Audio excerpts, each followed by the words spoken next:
Virendra Sehwag style में पृथ्वी शॉ ने खेली सबसे अनोखी पारी। पहले दिन दोहरा शतक, दूसरे दिन तिहरा शतक, 49 चौका, 4 छक्का, 383 गेंदों पर 379 रन। पहले साई से लगाई गुहार, फिर ब्रायन लारा की तरह खेल दी पारी। बीसीसीआई नहीं देता है भाव, पर दिग्गज कहते हैं ये सचिन विराट का तोड़ेगा रिकॉर्ड। क्यों धक्का खा रहे हैं पृथ्वी शॉ? जिस दिन विराट कोहली सचिन का रिकॉर्ड की बराबरी कर दुनिया में नाम कमा रहे थे, उसी दिन एक खिलाड़ी ठीक वीरेंद्र सहवाग स्टाइल में विस्फोटक बल्लेबाजी कर अपनी प्रतिभा का प्रमाण दे रहा था। क्रिकेट में ऐसे कम उदाहरण हैं कि कोई खिलाड़ी 100 की स्ट्राइक रेट से 13 शतक लगाए। टेस्ट क्रिकेट में वीरेंद्र सहवाग, ब्रायन लारा और मैथ्यू हेडन जैसे बल्लेबाज ही ये कर सकते थे, पर एक सितारा लाख कोशिश करके भी टीम में जगह नहीं बना पाता। पृथ्वी शॉ ने एक बार फिर तूफानी पारी खेली। प्लेसमेंट का मास्टर, सदे स्ट्रोक खेलकर रनों का पहाड़ बना देता है, पर भाग्य साथ नहीं देता है। महाराष्ट्र की रणजी टीम से एक से बढ़कर एक स्टार निकले, लेकिन पहली बार किसी बल्लेबाज ने सबसे ज्यादा रन बनाए। भारत को कई सालों से एक टिकाऊ और तूफानी ओपनर की तलाश है। पृथ्वी शॉ कई साल से साबित कर रहे हैं। दूसरी तरफ इधर बीसीसीआई सबको मौका दे रहा है, पर पृथ्वी शॉ को नहीं। असम और महाराष्ट्र के बीच रणजी मैच में पृथ्वी शॉ ने सिर्फ 383 गेंदों पर 379 रन की पारी खेली। इंटरनेशनल टेस्ट क्रिकेट में 400 रन एक बार ही बना है। ब्रायन लारा ने 400 रन बनाकर वो रिकॉर्ड अपने नाम किया था। पृथ्वी शॉ 21 रन और बनाते तो रणजी में ही सही, पर वो रिकॉर्ड भी तोड़ देते।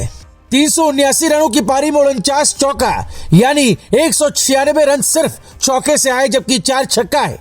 अब आपको समझना होगा कि आखिर जिस पृथ्वी शॉ की तारीफ खुद सहवाग करते हो, सचिन करते हैं, उनको अब तक मौका क्यों नहीं मिला।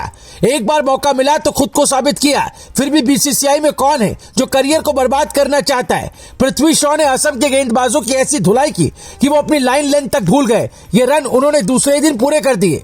कभी सचिन तेंदुलकर से पृथ्वी की तुलना होती थी, क्योंकि स्कूल क्रिकेट में भाई साहब ने 500 रन ठोक दिए थे। फिर वीरेंद्र सहवाग से पृथ्वी की तुलना होने लगी, क्योंकि बंदा पहली गेंद से ही बाउंड्री लगाना शुरू कर देता है, मतलब परफेक्ट T20 प्लेयर। लेकिन 2021 के बाद से उन्हें T20 क्रिकेट नहीं खिलाया गया। पिछले साल जब पृथ्वी ने आईपीएल के एक ओवर में 6 चौके जड़े, तो सहवाग ने उनकी तारीफ के पुल बांध दिए थे। सहवाग ने कहा था कि जो मैं कभी नहीं कर पाया वो आपने कर दिखाया। पृथ्वी आपको सलाम। ऑस्ट्रेलियाई क्रिकेटर शेन वॉटसन ने भी कहा था कि पृथ्वी में गजब का टैलेंट है। पृथ्वी शॉ वो खिलाड़ी हैं जो बचपन से ही चर्चाओं में रहे। 3 साल की उम्र में क्रिकेट खेलना शुरू करने वाले पृथ्वी शॉ ने 14 साल की उम्र तक आते आते कई रिकॉर्ड बना दिए, और क्रिकेट जगत में चर्चा थी कि कोई लड़का आ रहा है। लेकिन उसके लिए पृथ्वी के पिता ने अपना सब कुछ दे दिया।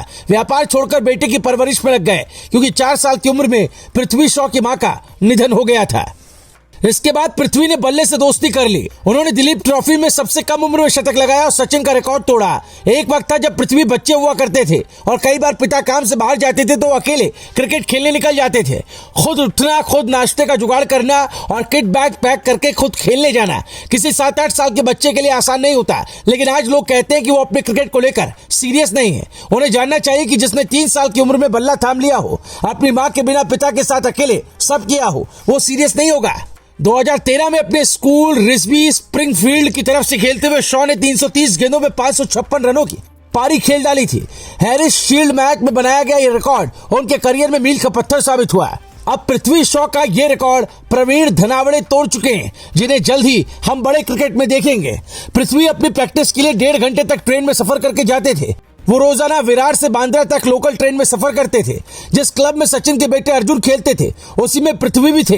लेकिन देखिए, टैलेंट गरीब का भी हो तो दिखता जरूर है, लेकिन उसे रोकने की कोशिशें कभी रुकती नहीं है।